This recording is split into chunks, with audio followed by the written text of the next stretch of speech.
the Andrew Tate of the world got a bad name, bad word about him. But with that being said, let me ask you a question. You cry ever? I'm not a crier, man. You're an emotional guy ever? I'm not an emotional guy. Interesting. I'm not. It's just never been my thing. It's never been a thing. Listen, I've cried when I had my ass whooped by my pops. I do remember crying then. But You ever lost anyone? recently I lost my grandma about a year ago. You close to her? We were somewhat close. We weren't like extremely close. Now, don't get me wrong. If I lost my mother or my father, I'm certain I would shed tears. Yeah. Guaranteed, 100%. If I lost a sibling, I'm certain I would shed tears. But to say that when things go bad or I'm under the highest amount of stress or pressure, do I cry? No, not that I type. don't. No, that's not. I'm talking about that. I agree with that. That's men should be men. A strong person should be a strong person, no matter if you're a woman or a man. Yes, absolutely. Shit hits the fan. You shouldn't cry. When you lose someone, when someone breaks up, you lose a kid, a child. You know what I mean? I lost my mom. I told you. And I to this day I'll be driving sometimes and I'll shed a tear. You know what I mean? Because it was very young, very tender. But that's the problem I think with men too.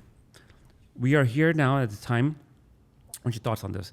Where we've been told that less masculinity is better, but at the same time, the other agenda is like, well, don't ever cry, never show your emotion to other people. I think it's the truth is somewhere in the middle. What do you think? What's your thoughts? I think it comes down to the reason.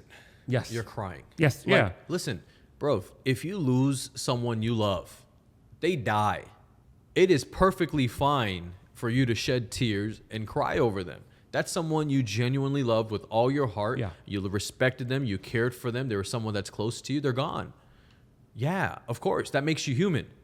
To sit around and bitch and moan and cry over you losing your job or you losing your girl or you losing, a situation in life, I will not understand. This is what life is for as men. I agree with the you. only way you can become strong is by going through some shit. We talked about it earlier, right? You mentioned the stroke and how that was one of the worst things that happened to you and how difficult that was. Look at you now. Yeah. It was I'm not going to put words in your mouth, but it was go for it. arguably probably one of the best things that could have happened to you 100%. for you in that point. 200%. And look at who you are today. So, yeah, to cry over some bullshit. Oh, no, I agree with you. Yeah, we don't have time for that, That's man. That's a good clarification you did right there. Because a lot of times, I'm telling you, a lot of people after my stroke are like, I can't believe you're just getting up and walking. And like, don't you ever sit down and wonder what happened to you? I'm like, no, why would I do that? But to your point, I agree with you 100%. So we both agree, you lose someone to death, you get emotional, you express yourself.